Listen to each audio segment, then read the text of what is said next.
Hello there, welcome to our third podcast in the series. I have with me today Ivona Nagel, who's an interior designer,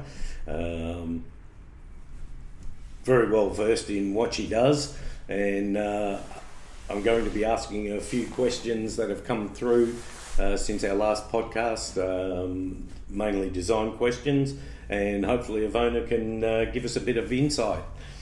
So I'm going to go for Danielle from Cheltenham has come in with, I'm planning to renovate our bathrooms and build a new kitchen. We would like to engage the services of an interior designer to help us to do this. But to be honest with you, we don't want to be overwhelmed by the process, and especially on our first meeting. So what can we do to prepare ourselves before the meeting?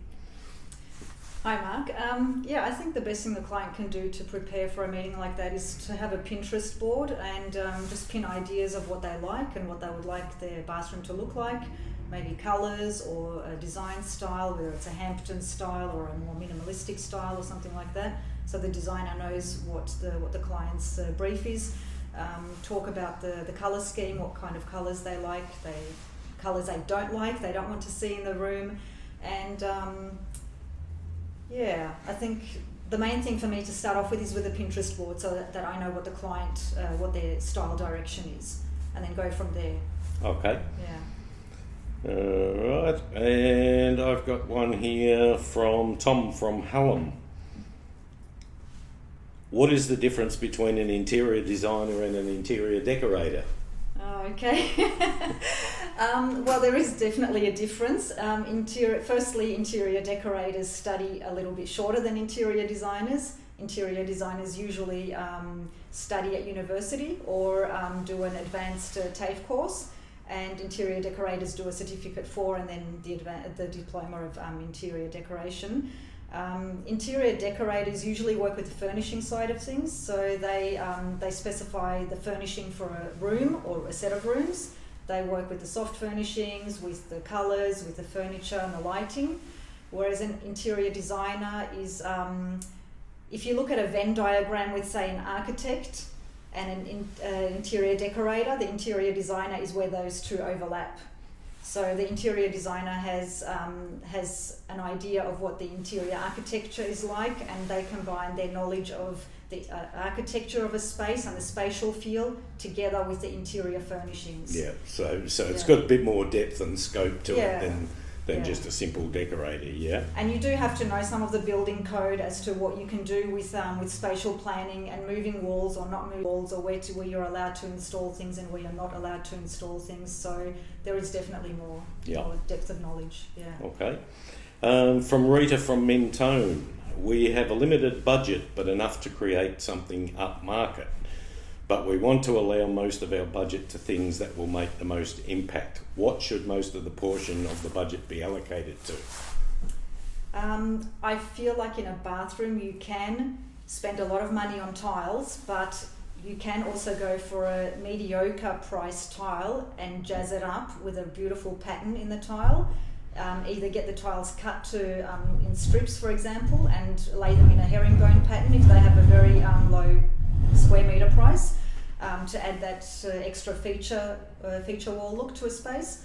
Or my biggest go-to for jazzing up a bathroom on a lower budget is to use beautiful lighting and beautiful fixtures and tapware. That's probably where I would say spend more of your money. Okay, Hayley from Glen Waverley has written in, we would like to engage an interior designer to design our new dream bathroom because we feel we will get higher quality of ideas and vision than a builder who is not as creative with their ideas. Do interior designers manage the bathroom builds? If not, what are the advantages of doing this, and what are the hidden challenges of designing a bathroom that no one talks about? I don't think interior designers manage the construction side of things. I think they come in and check that things are put in the place that they have specified them to be in, so that the overall design works well together and is not only functional but beautiful at the same time. And I think they just come in on site to make sure that things are placed where they have actually drawn them up to be and what they've consulted with the client. So yeah, that's what I think. Okay. Jody from Kew.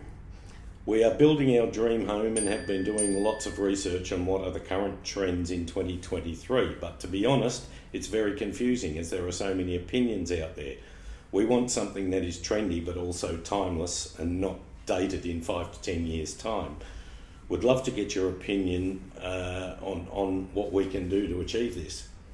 I think the best way to stay current at all times is to go for neutral colours that are more or less trendy at any time during the changeover of interior trends. In the last 5 to 10 years, we've seen a grey trend in bathrooms and internal spaces. And for 2023, we're seeing more beiges and browns and warmer tones coming in. So my guess is it's always going to be interchanging between the greys and the cool greys and the warmer brown and beige tones. I think they're both very current trends, and I think you can't really go wrong whether you go with a greyish tone, a cooler tone, or a warm beigey tone. With the right design, I think you normally can't go wrong. From Maureen from Blackburn, a question in a similar sort of vein. We are preparing to sell our house and looking at renovating and painting the bathrooms. What is the best colour to use if we're selling the house? Again, if you want to appeal to the masses and have more of the market coming to look at your property, I would say go for neutral tones. Yeah. Either the greys, very light greys, off-whites, maybe not to be too stark white, or my favourite go-to from Dulux is natural white. It goes with almost any colour scheme. So keep it neutral, I'd say, to appeal to the masses. All right. I have a question to ask you myself, actually. So in a case of a client wanting to engage a designer to design a bathroom, what are the sort of things that you can offer to the client that perhaps your general builder can't sort of do? The builder, I think, is very practically minded, and he knows obviously the building code and what's allowed and what's not allowed. Whereas the designer can combine aesthetics with functionality and make the whole space not only function but look beautiful at the same time by adding different kinds of materials, combining different materials and finishes. And I feel like the builder is probably more the practical side of things, whereas the designer combines the practicality with the functionality and the aesthetics to give a beautiful overall appealing space to the client. Terrific. That's it for this week. We'll catch you again on our next podcast. Thank you for listening. Thank you.